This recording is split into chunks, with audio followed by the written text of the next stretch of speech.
Hey, everybody, and welcome to our weekly show. We call it Three Broke Guys Handicapping. It's where we review one of the top racing cards. Well, this week it is the top racing card from around the United States.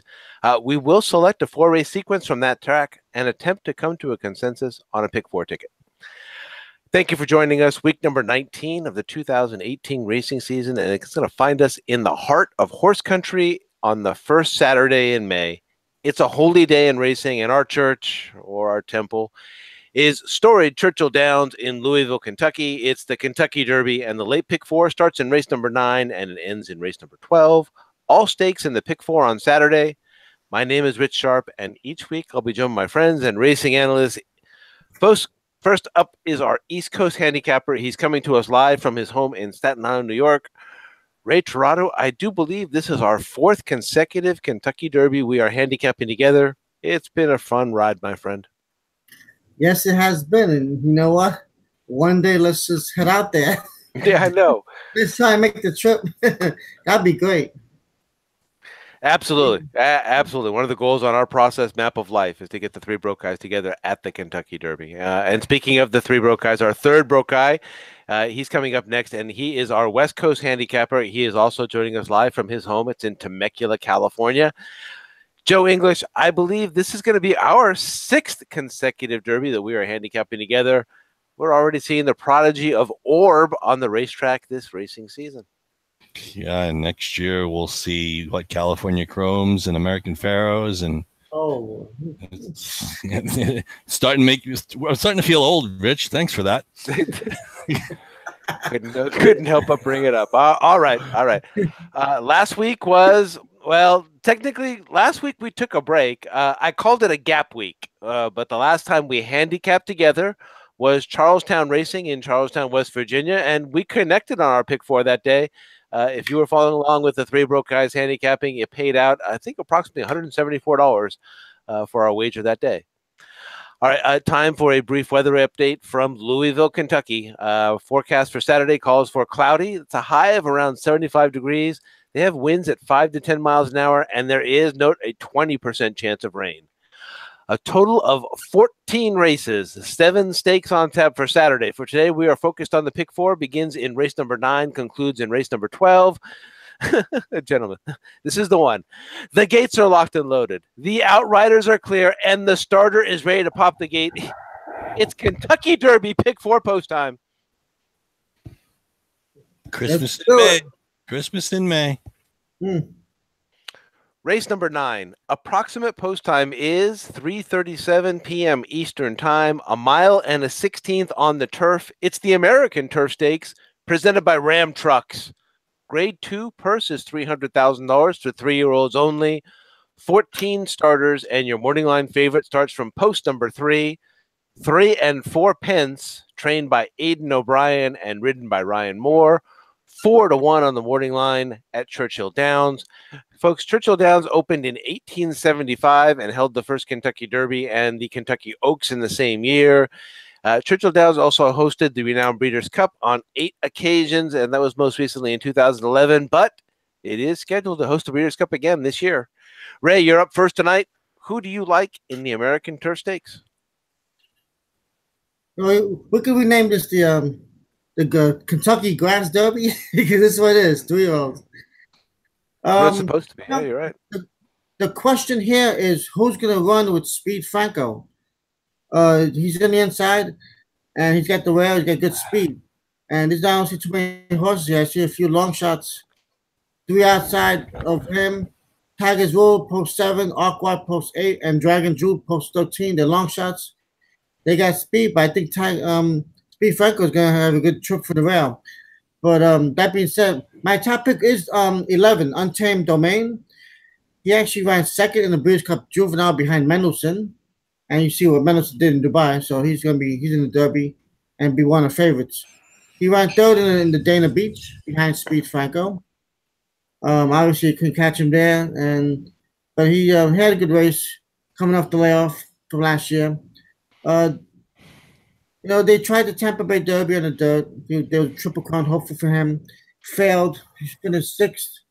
Maybe he handled the track. Maybe he didn't handle the dirt. Who knows? But he's been working out Fairhill.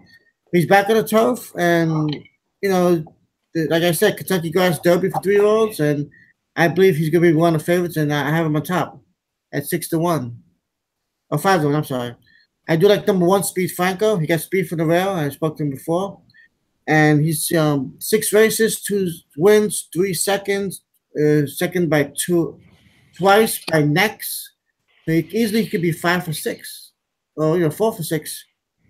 The meet totals are against him from the back page. Only 32% of speed types win on Churchill Downs turf, but he's got the speed in the rail, and Jared Miller could try and steal this race. Pace could make this race. They got the Gulfstream connections, Gustavo Delgado and Jared Miller. So 6-1 is a good price for a horse that he's gonna be probably loose on the lead with a couple long shots chasing him. So that could be dangerous. 6, River Boyle. He's been up for layoff, ships in from Santa Anita. He won the Pasadena Stakes. He's a good post for Stalker, and he'll get a good trip with Flavin Pratt, Jeff Mullins, and he'd be fresh. They're shipping in here, try and get this. This is 3-year-olds, so it's a very important race for 3-year-olds. I do like number 9 also, Captain Moon. He came a long way to get second in Transylvania. Stakes at Keeneland. Giroux stays aboard. Finished second in the restricted stakes at Churchill in October. So obviously he likes the course, and he's gonna run well here. He's another closer who can work out a trip, and I like 5 deep here. So this is probably A and B lines anyway. Maraud, number 10, Pletcher, Johnny V. He won the Palm Beach Gulfstream. Maybe they like the yielding course at Keeneland in the Transylvania, but he's worked a sharp bullet for this, and he's gonna be ready. He should be ready for this. So those are my picks, guys. I got the 11-1, 6, 9, and 10. To start off this American Turf, big field, 14 horses. Yeah, a lot of them have good chances here. Joe, what do you think about this American Derby Turf on the grass? We're on the same. I mean, I got 3 in this race, and considering the, I guess I don't know if tepidity is a word. The tepid morning line favorite for Aidan O'Brien, and Aidan O'Brien has obviously had struggles in the U.S. even on the turf, which is the surface that he should be better on. I mean, some of his horses obviously have run well. Mendelssohn in the Breeders' Cup juvenile turf, being one of them. But I don't know. He's really not lived up to those expectations, and I just don't want to take 4-1 on him if he's going to be the favorite. Yes, I know he's coming from across the pond and he's getting first Lasix, and he ran a decent race in October behind Mendelssohn and U.S. Navy Flag. And another horse, Seahenge, who's running later in the card, actually later in the sequence, if I remember correctly. But I'm not necessarily in his corner. The horses I like the best. It's funny being able to look up things in Formulator. I actually found something about Pletcher that I did not know before. And so I'm on the 10. The 10 is my top choice. Murad is my top choice. It's funny because if you look at Pletcher's tendencies on the dirt, he seems to be better with horses first off the layoff, and they get progressively, his percentages drop second off the layoff and third off the layoff as opposed to first. On the turf, it's the exact opposite. I'll give you the numbers. Over the past year, in turf races, first off the layoff, he's 18%, which for Pletcher is pedestrian. In the second race off the layoff, he's 21%. Third race off the layoff on turf, Todd Pletcher's at 32%, which is a lot closer to what he is. And when you think about it, he's almost doubled what he was from first off the layoff on turf to third off the layoff on turf. And I'm going to use the forgiveness angle. And right, like you said, Ray, it's possible that maybe Murad didn't like the turf that day. I don't necessarily believe that. That race was won by Analyze It, who obviously could be any kind on the grass. He could be, he could be the next Wise Dan. Tepin, and he could be any kind on grass. But if you look at, the next 5 horses that ran 2nd through 6th were all about a length apart on the finish line. And he was one of them. Captivating Moon was one. So if you take all 5 of those and jumble them together, I mean, you could pretty much pick any number. But I just like the Pletcher angle there, that he's just much better on turf, 3rd off the layoff, than he is 1st or 2nd. So I'm gonna take Murad at 6-1. Hope I can get 6-1. I do like Speed Franco as well. And it's funny because I looked up Delgado's statistics, and he's 11% over the past year overall. But with Jaramillo, he's 21%. So basically double what his percentage is for over the past year, just having Jaramillo. And he's coming for the ride. And to be honest, I don't recall seeing his name in the PPs anywhere else. So this might be the only reason he's here. And to give up a day's mounts at Gulfstream, I think there's got to be some reason for that. So I like Speed Franco as well. And obviously he's 6-1 on the morning line. And the other horse I like, Ray mentioned, is Untamed Domain. I'm going to throw out the Tampa Bay Derby try. Jose Ortiz stays. And another guy, it's funny, Grand Motion, when you think about him, you think more of it, more patient. No, he's not really patient. He's actually better 1st off the layoff of 45 days or more than he is 2nd or 3rd off the layoff as well. The numbers are really marginal. It's not really a big percentage. So he's probably good all year, all the way around. But I'm also, if you look at the track program, that is a really short run of the first turn. And any horses that are coming from 9, 10, 11, especially if they have any speed, they're going to have to work out. I mean, they're going to have to work out trip anyway. But I like him a little bit too. So I went 3 deep with the 10 as my top choice, Murad, Speed Franco 2nd choice, Untamed Domain 3rd choice. And just so that everybody knows, Rushing Fall ran today. I'm not sure where she finished. Was she 2nd or 3rd, Rich? 2nd. I do believe she was 2nd. Yeah, I know. She nailed it to the wire. Yeah, she tasted defeat for the first time, but obviously she is not running in the American Turf tomorrow. She ran already today, or depending on what time zone you're in, yesterday. So 10, 1, 11 for me. I'd be 3 deep in my pick 4 in the American Turf. So, Rich, take it away. Okay. So you're going to see that you see the check marks up on my screen, and you don't see this often with me. Certainly my 15-1 shots, put my check mark. But this is actually more just an idea to get my pick in. I think I kind of had a feeling that the other picks would be covered here. A couple of weeks ago, Joe, Ray, I was in Las Vegas for business. I don't know if I shared this with you guys already. I'm going back again next week for business. So maybe I decided to open up the Keno machine. Maybe it's just, after hanging out with Ray and handicapping him for 4 years, I'm firing up the Keno machine myself. But I've got it going in this round. And I thought that all of the horses that I kind of liked would be covered by you guys. And I believe that's true, other than this one. So I put the check mark on this one so I would remind myself to talk about it. So I liked Tiger's Rule in this case. I don't know a whole lot about the trainer. And obviously with only 11 starts in 2018, I don't think anybody can brag about knowing a whole lot about Vicky Foley. Corey Lannery's a decent jockey. But I'm using the angle here, and you're going to see it. You're going to pick it out right away, right? Here is Kentucky Downs back in September. These are some tough races. As denoted by their price tags, $130,000 maiden races. These are basically stakes races for first-timers out there in Franklin, Kentucky. This horse took home a winner in 11-horse field. That was back in September. Then steps up. It was supposed to be on the turf, and to show you the confidence that the connections had, it's a Kitten's Joy, Lone's Tigress. I am sure that looking at the connections here and things like that, this is their baby. This is Vicky Foley's one horse that she's kind of following on, things like that.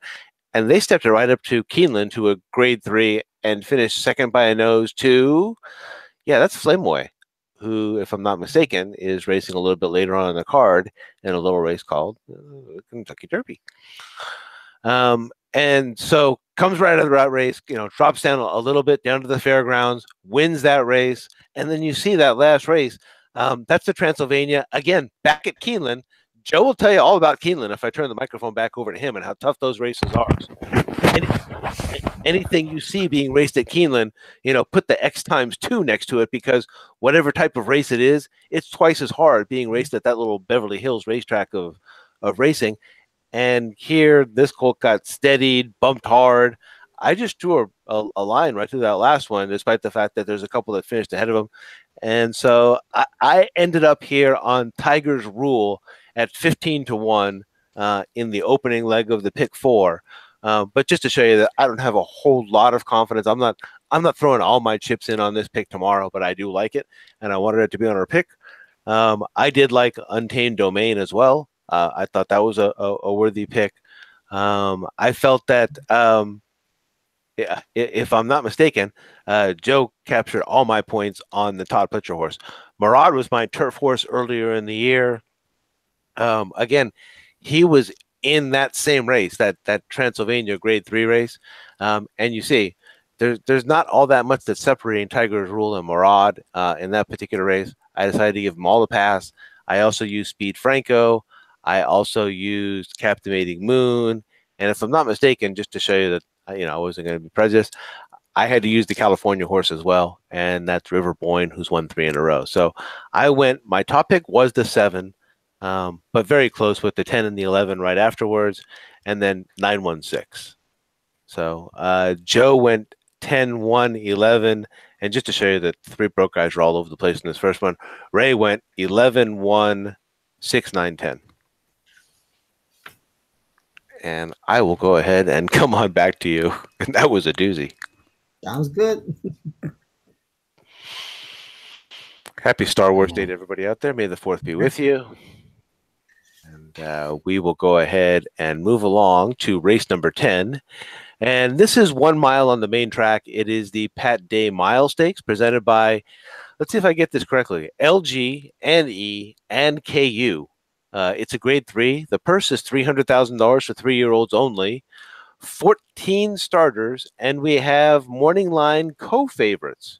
In post number 1, it's National Flag, trained by Todd Pletcher and ridden by Flavian Pratt. And in post 8, we have Mask, trained by Chad Brown and ridden by Javier Castellano. And they are both 4-1 on the Churchill Downs morning line. Originally, the event was known as the Derby Trial Stakes, and it was held 1 week before the Kentucky Derby, and first run in 1924 and every year since, with the exception of 1928. In 2015, this race was renamed the Pat Day Mile Stakes in honor of Hall of Fame jockey Pat Day, and moved to the undercard of the Kentucky Derby. Joe, who do you like in the Pat Day Mile? I got 2 questions. What's LG and what's E and what's KU? I think I have an idea what LG is. It's a phone electronics company. KU might be Kentucky, University of Kentucky. I don't know, but like what's E and anyway, never mind. And to show you how much the game has changed, and some of our newer fans may not know this, they actually is in the Derby trial and ran him in the Derby the next week. Yes, I know it seems outrageous to think that, but they used to actually do that. That's why they called it the Derby trial. Yeah. Anyway, it's funny. I want to go too deep, but if I have to, I'm going to single here. I just think Mask is better than these. He was on the Triple Crown Trail. And I know a couple of my co-hosts invested some money in him possibly winning the race, and that's run like 3 hours after this one.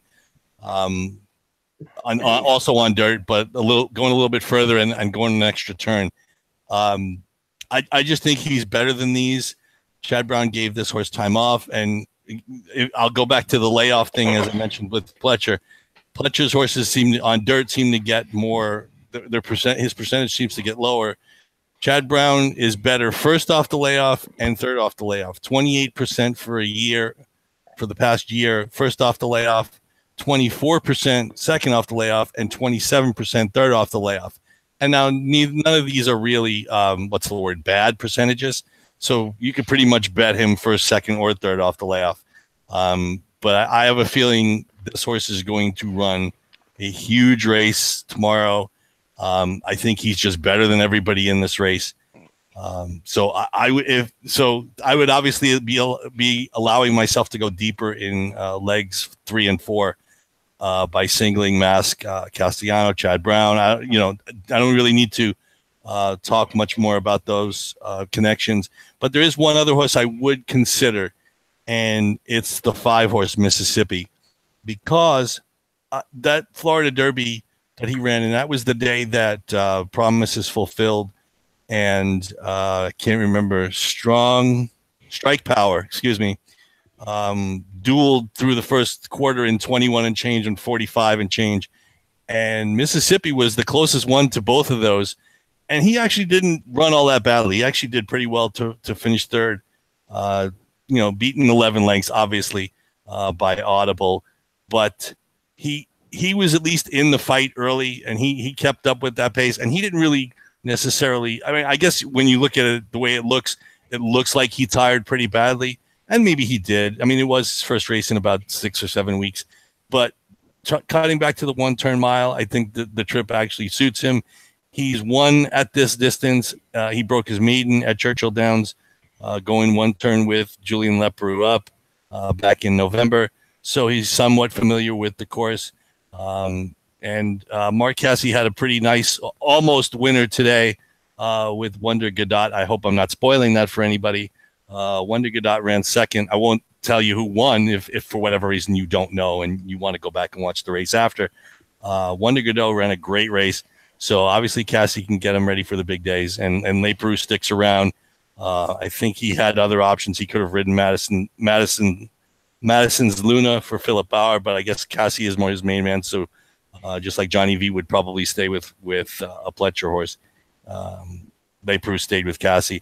So I would single Mask on. I mean, I would take a stand there so I could go deeper.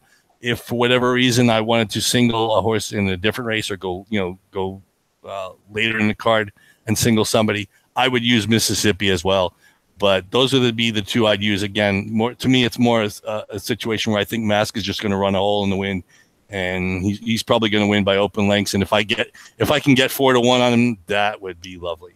So Mask for me over Mississippi in the Pat Day Mile, Ray. Yeah, funny you mentioned that about Mask. When he won the Macho Stakes, I jumped on him, and the future bet, I know Rich jumped on him. And then Thank you. We were looking for him for like a month. Nice. Where you go?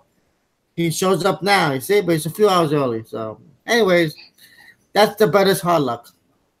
But he shows up here at the Pat Day Mile, and he's out my top choice also. I mean, if I had bet him to win the Derby, I got bet him to win the Pat Day Mile.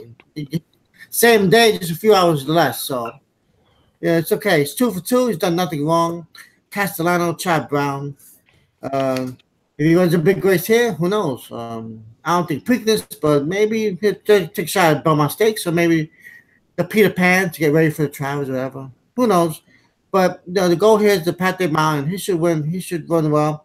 He's got the speed, and he's got 2 for 2, and he should run. He's been working out okay, and that's my top choice. I do like number 1, National Flag. I was impressed by his Bayshore win. He looks like he's developing to a good middle distance horse, and he the way he can close, and he's got some tactical speed also. He can attract the pace, but the rail, might cost him a few lengths. He has to have a good break, and that could be a difference between him, Captain Mask, and Pratt has to pay attention. And the rail. Sometimes I've seen Churchill. You break badly, you're gonna lose a few lengths. So and Clutch has faith in Pratt. He won last time in the Bayshore, so he's 4-1 also. I'd like to take a chance here, number 11, Scoring Chance. D-Wayne Lucas. He tried him 2 turns in the Derby preps. I think the mile probably was his best distance. He did win the Hopeful, Saratoga, so he's a grade 1 winner. And that's one of the middle distance. And he also blew out in Churchill 34-3, which is tremendous, and also 59-1 on a sloppy track. So if it rains a little bit, watch out him. Spoiling Chance. there's a little bit of a rain in the forecast. So, guys, beware of that. I do like also number 12, Restoring Hope by Baffert. They tried him in the wood after breaking his maiden, 2 turns. He ran okay. Yeah, he just did not finish well. It was his first race off a layoff. But, give him that chance to cutting back in distance and, put the blinkers on, Mike Smith on him, Big Money Mike. And, this is an important race for 3-year-olds also. I mean, it could be, I think in the future, this is going to probably develop into like a grade 2 and possibly grade 1 race. Because, at this time of year, there's some horses who can't make the Derby. This is a very important race for them to move on their 3-year-old year. So, that being said, I'll go with Mask. I mean, I could also possibly think about signaling him also. But just have a few long shots in there. I would throw in the 1, the 11, and the 12. All right, Rich. Pat Day Mile. No, I just want to know if Ray and I can get paid if Mask wins this race. I mean, do we get our money? Because I didn't single here. It was a tough call. I was on Mask this year, obviously, as Joe and Ray have painfully reminded me of money gone. But the horse is 2 for 2. Was on the Derby Trail. Was obviously a leading contender on the Derby Trail coming into earlier in the part of the year. Won handily in the 2 races that we saw him in. Javier Castellano aboard with Chad Brown. Yeah, they lose 50% of the time, but that's them. Rich, that's a glass half empty. That's a glass half empty way to look at it. Exactly. If you like to look at workouts and you want to wonder is the horse ready, the horse is ready. Okay, the horse came back on March the 24th or March the 16th, back to the track, and ever since then it's been bullets and top workouts ever since. Chad Brown has the horse ready. So if Mask fires his race and he's ready as he should be. And again, we're talking about Chad Brown, for God's sakes. Then this one's over. And I think that Mask is a logical single, just like Joe has it. If you're going to back it up, I didn't back it with Mississippi, although I do like Joe's call there with Mississippi, the 5. Yeah. I also like Ray's call, the 1, National Flag as well. And I like my backup call as well, which is Madison's Luna. Even though there is the negative jockey switch with Julian Leparoux abandoning him for Mississippi, Phil Bauer is a good trainer. Obviously, picking up Florent Giroux in place of Julian Leparoux, not too bad. The horse is 2 for 2 and won the Hutchinson in impressive fashion down at Gulfstream Park, going 6 furlongs. So looked every bit of a contender to me. And the only thing I wondered if Mask possibly wasn't ready or needed a race coming back, was this the horse that could take him and things like that. But I'm more than comfortable keeping Mask as my top pick on the top line, and the 7 is my underneath pick. So I've got 8-7. I believe Joe's got the same way. I think he's got the 8 with the 5 underneath, and then Ray's got 8, 1, 11, 12, if I'm not mistaken. And I will go ahead and come on back to you. And we're going to move along to the ever-changing Turf Classic. All right. Sponsorship every year, it seems. Yeah. This is race number 11, and they are going 1 mile and an eighth on the turf. It is now called the Old Forester Turf Classic Stakes. Grade 1, the purse is $500,000 for 4-year-olds and upward. 10 starters, and your morning line favorite at 5-2 is in post number 10, and that is Beach Patrol, trained by Chad Brown and ridden by Joel Rosario. Let's see, this one was formerly known as the Woodford Turf Classic Stakes. It is now sponsored by Old Forester, because the only thing as popular as horse racing in Kentucky is whiskey. A major springtime race. It has been a grade 1 event since 1998. Notable winners include 2-time Horse of the Year, Wise Dan, and champion turf horses Sky Classic, Paradise Creek, and English Channel. Ray, who do you like in the Old Forester? And just, don't forget that we've got Chad Brown here on his favorite surface with Beach Patrol. That's right. He's a popular visitor to the 3BG show. Beach Patrol. One of our favorites. A lot of grade 1s. And, got 17 races, 5 wins, 6 seconds, 3 thirds. He's been 14 in the money. been a battler. He's just he's 5 year old now. He's coming up to his 5 year old career, years old, and you know 9 furlongs is kind of his game. He's 4 out of 5 for them. Then he's actor would win, but he's been losing by the slimmest of margins. He just got beat last year. So he's my top pick. 10 Beach Patrol. He finished second to Divisadero last year, and there's no Divisaderos here, so he can lead, stalk. He'll work out a good trip. Rosario, Chad Brown. 5-2, forget it. You're gonna get. I think he'll be even money. Probably about even money, but that's still a good price. This is the race before the Derby, so get your daily doubles going on and pound out those pick threes in the middle leg. So Beach Patrol, could be a single for me. Depends how I go.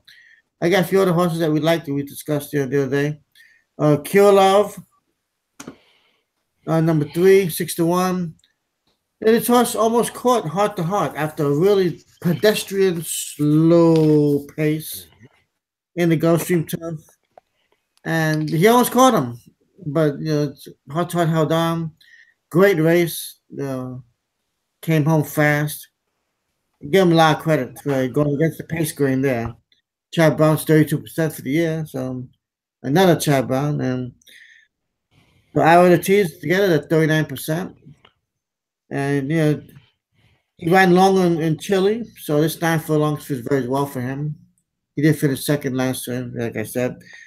So, he's going to be in the race. He'll get a good position. He'll be fourth, third. And he can make a good run. Beach Patrol. I do like number 7, Synchrony. He got really good at the fairgrounds, I'll tell you. He won the Fairgrounds Handicap. He won the Muniz Memorial. He's 3 wins, 2 seconds, the last 5 races. Joe Brower's a good turf rider. I mean, he's a good dirt rider, but he's also good in turf too. His days with Little Mike in the Breeders' Cup. But, back page says late pace, late speed types, 80% winners on turf. So, let's see if the speed holds, but, most likely Stalker will win, and Synchrony could get a good trip too. But I'm just going to go slim here, 3 deep with Beach Patrol. Could single him. I'll go 10-3-7 for now. All right. So, the Woodford Reserve, Old Forester, next year they'll name it something else. They should name it the race before the Derby. How's that? Yeah, the race 2 hours before the Derby. How's that? Yeah. If anybody who's been to the Derby, I mean, I know Ray's been there. I've been there twice. It seems like the time between the Woodford Reserve and the actual Derby, it just seems like forever, because today the scheduled post time difference is 1 hour and 25 minutes. So I mean, fine if you're not alive, or if you're maybe the Derby lines will be that long for wagering. I have no idea why they would need to have 1 hour and 25 minutes. But anyway, I digress. It's funny. I know we did talk about this race. Personally, Ray and Rich and I talked about it on Wednesday night because we actually bet a little pick 3 that we have. Unfortunately, we got beat with Wonder Godot. We had her on our ticket. We're still alive. Again, I don't want to spoil it for anybody. Yeah, we didn't get a chance to see the race, but anyway, we did talk about this race. And Ray, it's funny you mentioned Beach Patrol, and back on Wednesday you mentioned that this distance really hasn't been his forte. I know you mentioned he's 4 out of 5 in the exact, and that's true. But if you look at, I mean, I'm just looking at the speed figures, and because I have the formulator PPs, I have the buyer speed figures, and his lifetime best speed figure at this distance is 102. He ran 108 at Del Mar in the Breeders' Cup Turf. He ran 109 in the Turf Classic. So when it seems as if his figures are better at longer distances. And if you bring those figures back to normal, if he runs a 102, last time out, Shining Copper ran a 101, Krylov ran a 101, Channel Maker ran 100, Arklow ran a 99, Synchrony ran a 103, Yoshida ran a 96. So if it is in fact true that a mile and 1/8 is not his best distance, and everybody else's speed figures are close together, I'm not sure taking a short price is worth it. Is he on my ticket? Absolutely. There's no way I would do.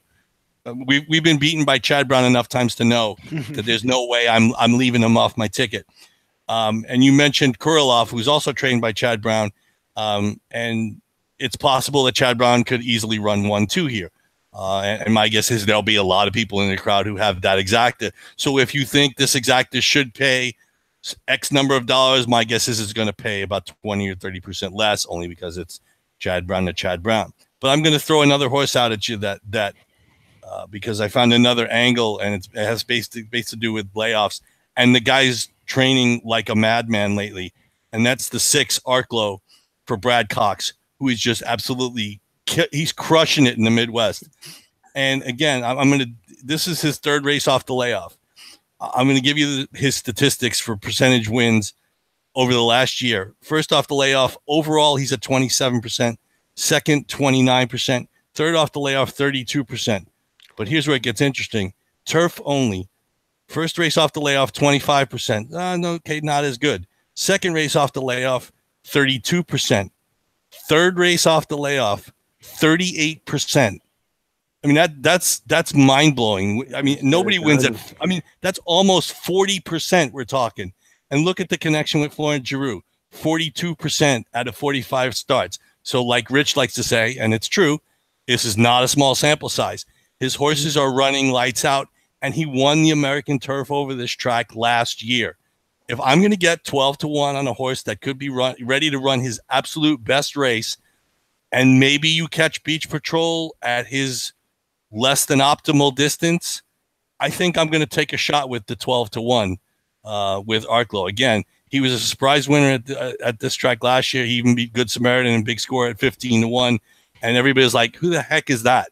Well, now you know who Brad Cox is, you know who Florent Geroux is, and you know that this horse, if he's ready to run a big race in his 3rd start of the campaign as a 4-year-old, and Beach Patrol. I'm not going to say Beach Patrol is not going to be ready, because that would be disrespectful to Chad Brown. So I'm not saying that's going to happen, but I will put this horse, if he doesn't win, if I'm playing exactas and trifectas, he's definitely going to be on my ticket underneath Beach Patrol. So I don't really want to make a top pick. I will go 3 Kurilov, 6 Arklow, and 10 Beach Patrol in my personal pick 4. Again, this race, if Beach Patrol is not what he was, or if he's not at his best distance, this race is a lot closer than everybody thinks. And Ray, I don't think you're going to get even money. I think you're going to get a little bit closer to 2-1. Maybe 8, 9 to 5.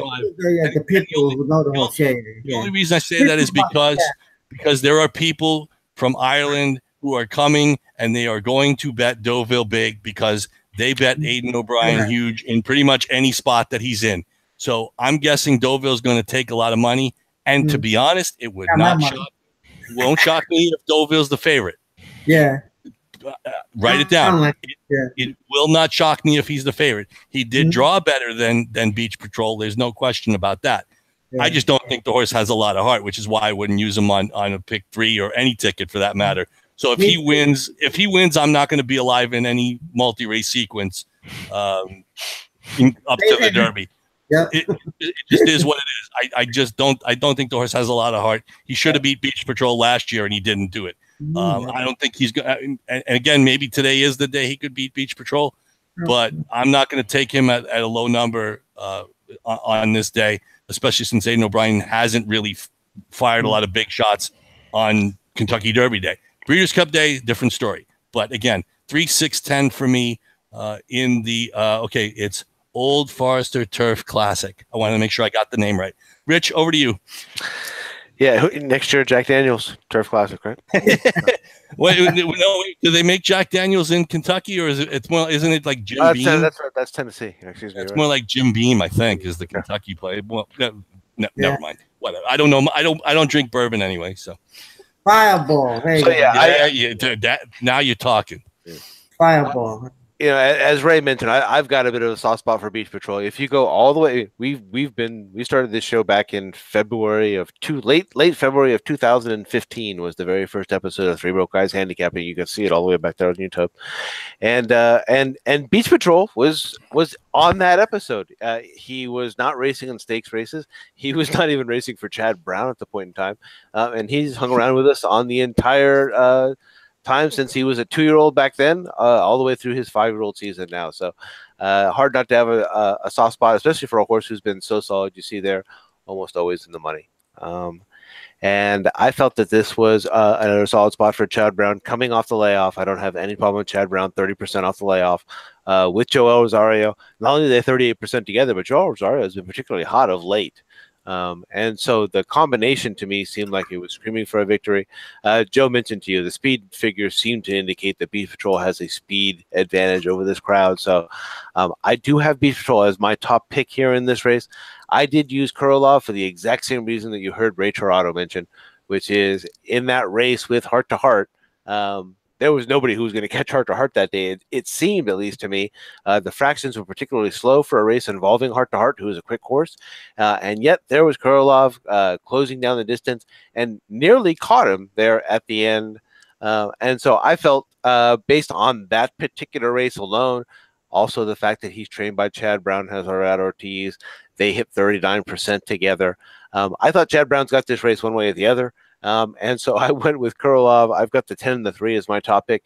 If I was going to use the third one, I've got him on the underneath line. I actually have the 9. I have the Yoshida as my third pick, but that's on the underneath line. So I just went 10-3. Joe went 10-6-3, and Ray went 10-3-7, if I'm not mistaken. I think that's what's right. I like the 6 now too. Thanks, Joe. Whoops, let me have the 6 in here for Ray. You got me.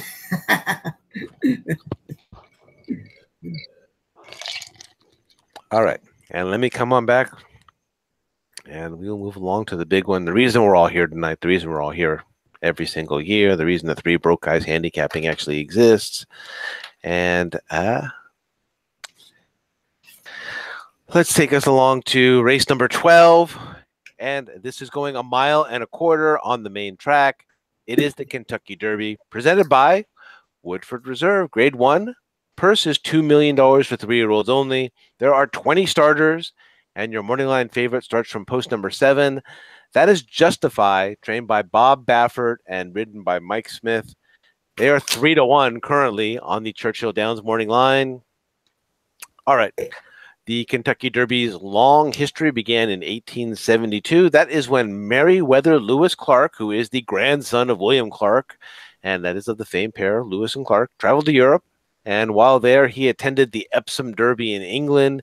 It was a well-known horse race that had been run since 1780. He fraternized with the French Jockey Club, which was a group that developed another popular horse race, which is called the Grand Prix de Paris Longchamp. Clark was inspired by his travels and experiences, and upon his returns, he was determined to create a spectacle horse racing event in the United States. And with the help of his uncles, John and Henry Churchill, who gifted Clark the necessary land to develop a racetrack, and by formally organizing a group of local race fans to be named the Louisville Jockey Club. Clark and his new club raised funds to build a permanent racetrack in Louisville, Kentucky, and on May 17th, 1875, the racetrack opened its gates, and the Louisville Jockey Club sponsored the very first Kentucky Derby. Total of 15 3-year-old thoroughbred horses raced 1.5 miles in front of a cheering crowd. There were 10,000 spectators, and Aristides was the first winner of the Kentucky Derby. Joe, you're going to get first crack at the Kentucky Derby, but my friend, please just don't forget who's watching. Oh, I know who's watching, and I actually want you to put that other bobblehead back. Put the other one back. Let's bring Chip. And here's the other thing. After tomorrow, you're gonna get one for Jose Ortiz. And if we have to have a tag team match, let's go. Let's do it. Oh my God! Yeah, no, actually, Jose Ortiz. I'll be on Google searching right now. I don't think there's one. Believe me, I'm looking. I've been looking around for thoroughbred bobbleheads. I've seen like Pletcher, Velasquez, and a few others. It's funny, Rich. You mentioned Aristides, and now there's a sprint race named after him at Churchill at 6 furlongs. Yet he won a 1.5 miles the first Kentucky Derby. That's pretty interesting to me. Almost as interesting as that one we had a couple weeks ago. What was that? Which one? Anyway, I digress. I'm going to go back to the Breeders' Cup Classic. Listen to me, Breeders' Cup Juvenile, and I'm taking the winner. I'm taking Good Magic. I think obviously Chad Brown could have a Mandela-esque day, if everybody remembers when Richard Mandela won 4 Breeders' Cup races on one day. And you know what? I actually have to go back. I think Chad Brown may have. I don't know if he's got any. I'm trying to remember now. Does he have anybody in race 9? He could sweep this damn pick 4. If I actually no, I'm looking at it now. I don't think. Oh, he had Rushing Fall. Because I'm looking back and I don't think he has anybody in the race, so I guess he can't sweep the late pick 4. I think he's going to be up to his best race. Everybody on social media, at least all the clockers, whoever the social media clockers, all seem to think that Good Magic has looked terrific and he's had a great week. He looks like he's ready to run his best race. And who am I to doubt Chad Brown? And again, as we've unfortunately lived through painful experiences without doing this, I'm not leaving this sucker off my ticket. He's going to be on my ticket. He's going to be my top choice. And I'm going to let him beat me. Curlin couldn't win the Derby necessarily when he was a 3-year-old. But obviously he's going to represent, his sire, Good Magic sire, Curlin will represent one way, shape, or form in this race. And I just wanted to let everybody know right now, Justify is 7-2. Fortunately, the one thing they do for the Derby is they take wagering on Friday. Scarily, my boy Jack is the 5 to 1/3 choice behind Mendelssohn. But anyway, I like I said, I'm going with the 2 horses from the Breeders' Cup. I'm going with Good Magic, and I have to think Bolt Oro's going to be in a better position tomorrow to reverse the decision against Justify last time in the Santa Anita Derby. Again, I don't really think the pace is going to be fast. I think it'll be honest because for whatever reason, I think Promises Fulfilled is just going to go out there. I don't know that he's going to wing it, but he's going to be in front, and he's probably. I mean, I don't see him getting 48 because Flame Away is there, and I'm guessing if he's running 48, there'll be 3 or 4 other horses who can run 48 for the first half mile. So I think the pace will probably be fair and may even be a little slow. So I kind of wonder if Bolt Oro is going to be a little closer to the pace this time. And to be honest, I'll take having a jockey who's won. If he wins tomorrow, think about this: Victor Espinosa will have won 4 derbies and 3 in the last 5 years. That's like Calvin Burrell kind of territory, and to get him on this horse, they've been pointing for this race the whole time. Not necessarily sold on Mick Ruiz as a trainer or as an owner. Fortunately, the only thing about it is he can't actually get on the horse. He leaves it to an expert, and at least they did the smart thing and got a guy who could win the Derby, who's won it 3 times already. I think he's actually going to run a little bit better race this time. He tried Justified last time, but again, like we've mentioned on this show a few times already today, and especially with Krylov in the last race, Krylov was chasing heart to heart in a slow pace race and couldn't get by. Well, this is the exact same scenario. And again, I have nothing against Justify, but the fact is that it's 1882. So what? That's 136 years. Now it hasn't been. They haven't had horses try this every year. I think the number is like 62. And at a short number, again, I'm going to probably on my own ticket leave Justify off, only because it's been so many years. I mean, yes, there's a chance that the curse will be broken this year. Obviously, there are 2 chances. with Magnum Moon and Justify. But like I said, I think Bolt D'Oro is going to be in a little better position. I think Victor's going to be a little bit more aggressive early this time, especially if they're only going 47. I could see Victor making an early move to try and get this horse in the race. He did it with. I remember back in the Pacific Classic that he did it with California Chrome. I remember Rich. I'm sure you remember. Basically, he was hustling California Chrome out of the gate to get to the lead in front of Beholder and Dortmund, and he ended up winning the race by 6 lengths. He basically took it to them, and the race was over. Again, is Bolt D'Oro a California Chrome? Probably not, and it's probably too early to tell. But I think Victor will probably do something in that mold. I think he's going to be a little bit more aggressive tomorrow. I don't think he's just going to let and maybe his strategy is just to sit outside Justify. So I'm going with the 6 and the 11. I'm going to go 2 horses deeper. I'm going to take a horse who's 50 to 1 in the morning, 50 to 1 right now, 54. And that's the 12 Enticed. I think he's going to run a lot better. I think he's going to get a little bit better pace scenario. I think he's not going to be.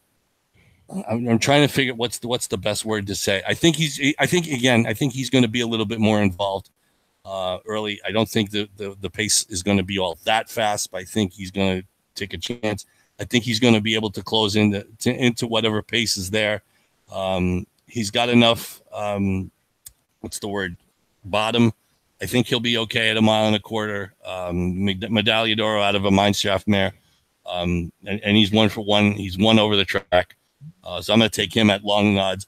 And scarily enough, I'm going to take, as much as I've been knocking Aidan O'Brien this whole trip, that the race that he ran in Dubai, was he 18 lengths better than these? No. But if, I've seen enough of Beholder. Actually, I've seen Beholder up close. I've seen enough of Beholder. The breeding is very similar.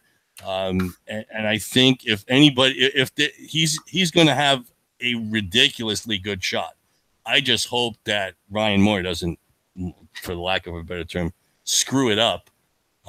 He's been almost 1.25 miles. He's had 2 preps. Again, from the people, I mean, there's a picture that Barbara Livingston took. It was on Twitter earlier today, and I'm sure it's probably on Instagram if you can find it. The horse looks just fantastic. It doesn't look like the travel has bothered him at all. He's only been there, I think, 3 days now. And that, again, that race in Dubai was just so crazy good that even if he doesn't necessarily run that good, he could still win. And, if he's 5 to 1, that's, getting double digits on a horse that just won his last start by 18 lengths and is trained by one of the best trainers in the world, not on dirt, but one of the best trainers in the world. I think I'd be able to live with that. And it's a horse I wouldn't want to not have on my ticket. So me personally, my choices in order would probably be 6, Good Magic, 11, Bolt D'Oro, 14, Mendelssohn, and 12, Enticed. And my guess is I'll probably do some kind of exacta box with all 4 of those. Maybe it'd be more like I would just key the top 2 and use the other 2 underneath. But those 4 would be on my pick 4 ticket. 6, 11, 12, 14. But I mean the 14 in preference over the 12 in that order. So I've talked way too much. 6, 11, 14, 12. Ray, take it away. All right, I'm on your bandwagon here. In reverse order. Yeah, I do like both. Number 11. He was 3 to 5 in the British Cup Juvenile. He was everyone's talk last year. Just had a bad trip, wide, post 11. But post 11 at Del Mar is much different than post 11 at Churchill. You'll be in mid pack today. And I think you're right. Victor Espinosa, he knows how to win a derby. He's, California Chrome, Melga Farrell, he's done it all. So he's my top choice. He had a good race in San Felipe. He got put up, his number got put up, and McKenzie got disqualified. But still, he was there. He gave him a fight. He's a fighter. And he's been developing. This is his race to shine. Third race off the layoff. The last race against Justify, he was on the rail. Justify took off for a slow pace. He took to him top of stretch, but Castellano says I can't catch him, so they just call it a day. He didn't. I'm not saying he didn't try, but I'm saying he just Justified was just that good that day, and he gave pace advantage, and you know it happens. The horses do lose, but this is the big one, and see if he gets back to his glory from last year. And 8-1, I'll take that price. I also like Good Magic, British Cup, juvenile winner. This could be Chad Bond's year to win a Derby. Absolutely, the perfect horse to do it for him. The $1 million yearly out of Curlin. Jose Ortiz push button, tactical speed, push button. Jose Ortiz will win the Derby soon, if not tomorrow, today. I root for him too. He's one of our boys over here in Aqueduct and Belmont. So we root for him too.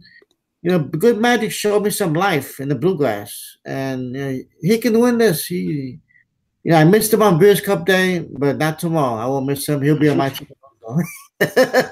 I'm like, who's that horse that won? Now I know too. So he's on my horse. I do like also Vino Rosso, Wood Memorial winner, Michael Poli. These guys. Who was it? The Silent Light Stable. They won last year. So Giant Velasquez. Back to back. Let's try it. He didn't seem to handle Tampa too well, but he won the Wood. He got the points. Sam Davis, he went pretty good. First time off. So, he looks like he has a good stride from on the quarter. He's a grinder. Probably better suited for the Belmont, but give the Derby a shot. He has a good shot to win. The race is pretty fair, the Wood. So 12-1. Post 18 hurts him a little bit, but he can make a good run and just from the outside. Just want to say a few words about Justify. I'm not really in his bandwagon either. He's 3 for 3. He's done everything right. But, like you said, you need that foundation to win the Derby. This race, you really need to have your bottom. Either you raced last year and some races and get some conditioning. And he's done a lot. He's done a lot early in his career. But I just don't think tomorrow's his day. He'll be, a lot of horses have gone down like that. So, look for him in later on. But I'm not, I tell you, that price, I'm not going to put on my ticket. Take a chance with some other horses. I do like Mendelssohn also, 14. He won a big race. Look, he won the British Cup Juvenile on turf. Now he's trying to win a Derby on dirt. So what to show you? He's a good horse. They're running him. And he's got a good shot. He's got a good, solid foundation. And, he won day team, but the horse that finished second did run well today, so the filly. And that's just, geez, I had better, and that happens. So anyway, my picks here were also 5 Audible. I forgot about Audible. He was on my sheet here too. Holy Bull Florida Derby winner, very impressively. He might have more in a tank too. He's got a good turn of foot, and that's what needed to win the Derby. You have to get to a lot of holes. It's a big field, and you got Castellano. So with Pletcher, 4 in a row, Audible, Florida Derby winner. 8-1, good price. This is a good betting race. If you can stay away from that favorite, Justified, you're gonna get a good score, and that's the way to go. So I'll go with 11, Bolt Oro, Good Magic 6, Vino Rosso, Mendelssohn, Audible, but not Justified. Sorry. Rich, Kentucky Derby. Yeah, it's a tough race, obviously. 20 horses spread all across the field. You've got, I think it's one of the most competitive Kentucky Derby. I will say it's the most competitive Kentucky Derby field that we've seen in the 4 years that we've been handicapping this show together. So I will go out on that limb for certain. It's one of the most competitive Kentucky Derby fields that I've seen in a long time, and the talent is spread, kind of cleanly across the racetrack.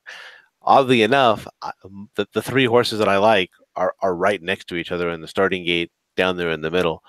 My top pick for this race, and he's been my top pick, going back to the Holy Bull when I saw him there, and we handicapped him for this show that day, is Audible. So it's Todd Pletcher and Javier Castellano, obviously one of the top combinations.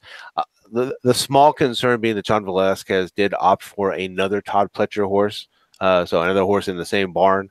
I chose just to ignore that. Audible he looks to be one of the few horses in this race. He can go either way. If he needs to, he can get up close on the lead. He can stalk, or if somebody goes crazy on the lead, he can also sit and pounce. So, I, I really like this horse's chances. I'm seeing the odds at 8-1, and I'm kind of drooling at those. I'm thinking that with Todd Pletcher and Javier Castellano, if I get 5 or 6-1, I should be very happy tomorrow. On Derby Day, I've got him bet in a few of the future bets, and I got upwards of 6-1, and I was satisfied with that at this point in time. So, Audible is my top pick. If I'm going to back him up, and I am going to back him because it's in the Kentucky Derby, my second pick is Justify. Despite what my colleague said and my handicapping friend said, this is an undefeated 3-year-old who happens to be trained by Bob Baffert. And oh yeah, by the way, when Bob Baffert is getting interviewed, he's mentioning comparisons to American Pharoah. So I understand the curse, the 2-year-old and everything else. But just like the Triple Crown curse had to be broken a couple of years ago, it was broken by Bob Baffert. I would imagine this one's got to go down at some point in time. I'm not necessarily putting my win bet money on a horse that's just 3-1 on the morning line, and it might even go down from that possibly before it goes down tomorrow. But I'm not going to leave them off my pick four ticket. So I do have the 7 Justify. Mike Smith, Bob Baffert, the Bobblehead Dolls are going to be on my pick four ticket. And then the last one is the 6. The winner of the Breeders' Cup Juvenile last year. I didn't particularly think that the Bluegrass was. I want to say this correctly. I didn't think it was that strong of a race. I was happy he won. I had Good Magic single that day. I thought he did everything that he was supposed to do. But he didn't make my eyes bug out. I didn't jump off the couch and say, "Oh my God, what a performance by Good Magic." But I did think he was impressive enough. And considering that he's been successful on multiple tracks around the country, he's got to win at Del Mar. He's got a second place and a couple of seconds up at Saratoga and Belmont, and then a win over at Keeneland. I thought the Good Magic with Jose Ortiz and Chad Brown, 44% together, deserved to be on my ticket. So I went 5, 6, 7, or 5, 7, 6, if you like, in order of preference. Let's see, Joe, I believe you went 6, 11, 12, 14. And I believe Ray went 11, 6, 18, 14, and 5. Yeah. All right. And I will go ahead and come on back to you guys. Hang on one second.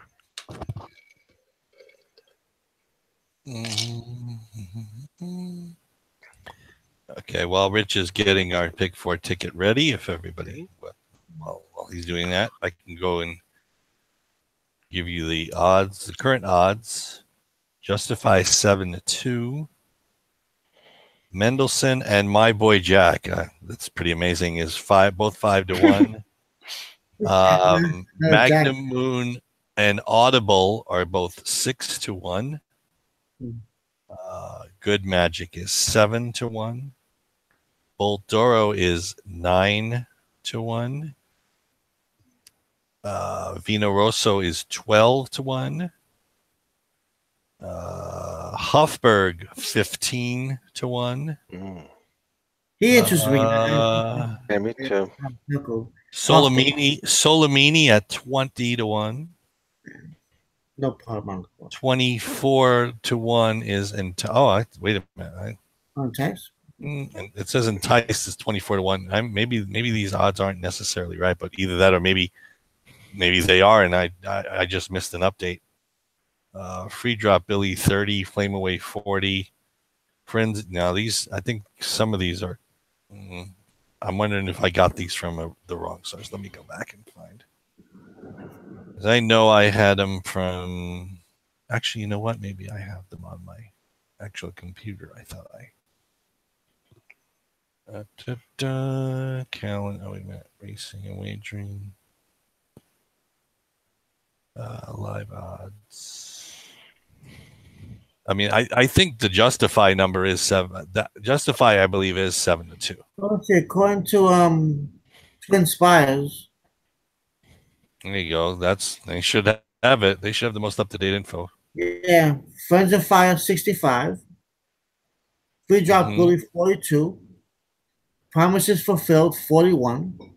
Flame Away 53, Audible 6, Good Magic 8, Justify 7-2, Lone Sailor 28, Hofberg 24, My Boy Jack 5, Okay. Baltimore 8, and Tice 52, Bravazzo 67, Mendelssohn 5, In Silver Guard 99, Magnum Moon 13, Solomini 56, no 66, sorry, 66, Vina Rosso 18, Noble Indy 49, and Combatant 78.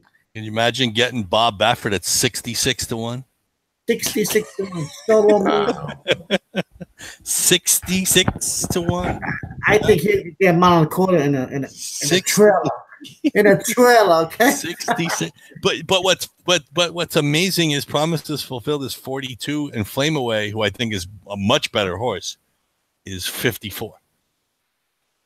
I would use him in the bottom of a super or a try, because I think he's going to be the one who's got the lead after 6 furlongs. Mm-hmm. I failed to mention Hofberg. I had him circled, but I just saw him now. He had a good workout. So. Hey, 24 to 1. You never know. Big race. 20 horses. Yeah. Racing luck has more to do with this race the luck of the racing than most. Let's put it that way. Mm-hmm. You're in the right spot at the right time. Well, you also have to be able to get through the spot. Yeah. Just being in the right spot at the right time. Because it's funny, right, you mentioned while Rich is still putting the ticket together, you mentioned not playing Justify, and it's like I'm thinking about it, and I'm like, and I remember when we started betting the Derby, man, the favorites couldn't win for their lives. After Affirmed and out, I mean, the favorite couldn't do squat, and the favorites won the last 5 years. So obviously the tide has turned. And again, you can get 7-2 on Justify. When you think about it, he's undefeated. He's Baffert. He's Mike Smith. Ultimately, it's not bad. It's not. I mean, if he drifts up to 4 to 1, I could easily. Yeah. If he gets a good trip, he got a solid chance. I definitely agree. He's got the most talented horse. But what happens if he falls back 6, 7, 10 lengths behind? Who knows? You don't know. You don't know where he's going to react. Well, I don't. I feel 7, 7, and 5, 5, and 7. So I know we discussed the pace of this race and how the setup's going to be on Wednesday, and it's still, I still don't know who's going to be third. Because Audible's usually not close to the pace. Good Magic could be, but I mean, I hope they don't want to. They don't want. I mean, I'm sure everybody's worst nightmare is to watch those two speed horses run and see Justify sitting like 2 lengths back on the outside in third, or a length and a half back on the outside in third. Because you're seeing American Pharaoh's trip all over again, aren't you? He's dangerous, yeah. If he gets a trip like that, definitely. That's why I think it's really. He's gonna win. Yeah. I think it's very interesting what could possibly happen. How the pace sets up. In other words, who's sitting third, who's sitting fourth, and where are they? The last quarter. Of course, then that of course is provided that both Promises Fulfilled and Flame Away break and go to the lead. Promises Fulfilled is probably the only sure thing in the race. Well, actually, no, there's 2 sure things. One is that Frenzy Fire will be 20th after the first quarter mile. And the other thing is that Promises Fulfilled will probably be on the lead. Other than that,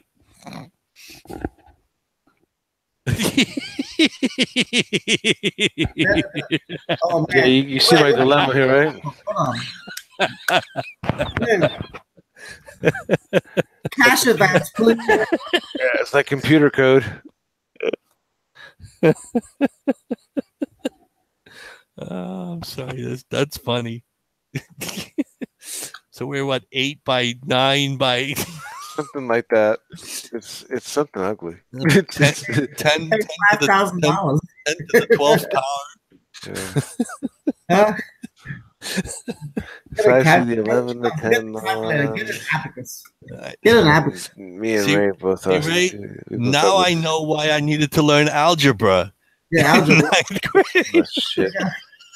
This is the algebra and calculus in calculus in college. Leg 1, the square root of leg 2. No, the third power. Imaginary figure. E or e to the negative 1 or what? Oh, goodness. Oh, my God. I think this is supposed to be in here, too. Hey, Rich, this is the ideal. When Rich says at the beginning of the show, if everybody listens, when he says we attempt to go to this is probably as that's the legal disclaimer. This is probably as hard as it'll ever be.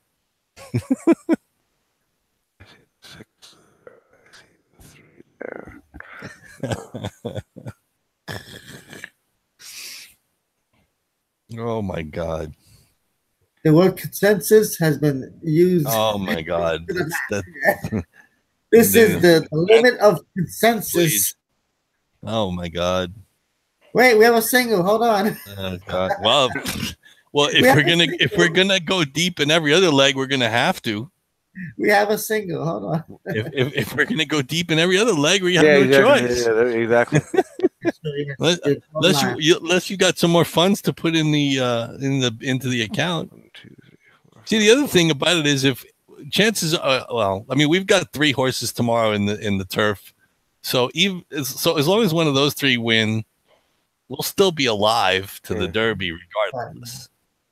As long as Krylov, Synchrony, and now I'm mad that I didn't put Arklow in our pick 3 ticket. Yeah. I mean, well, there's another pick tomorrow. Well, like 54. Yeah. I know. Well, heck, there's a pick 4 that starts in the what's it called, Old Forester for those that race, the Derby, and then the 2 races after. Okay, so if we went this way, this is 5 times 5 times 5 times 3. This is actually only $37.50 on 50-cent ticket. So this one's more than affordable to us. We can add in even more horses in the final.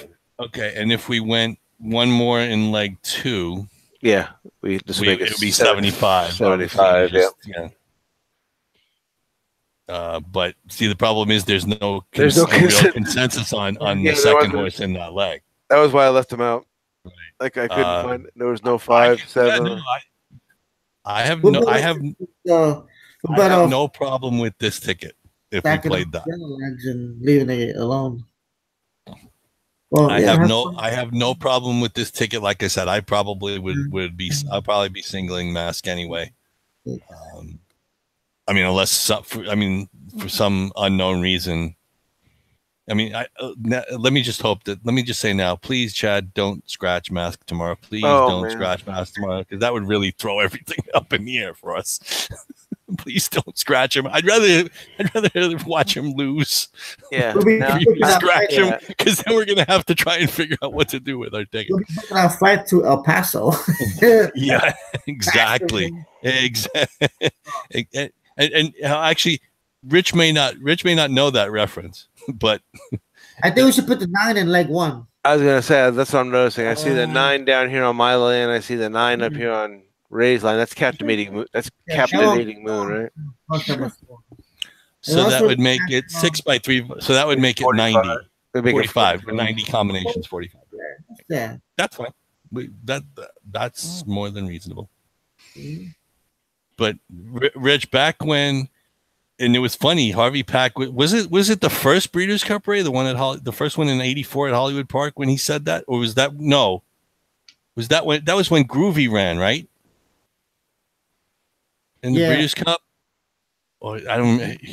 I'd send this race to Texas, El Paso. Yeah.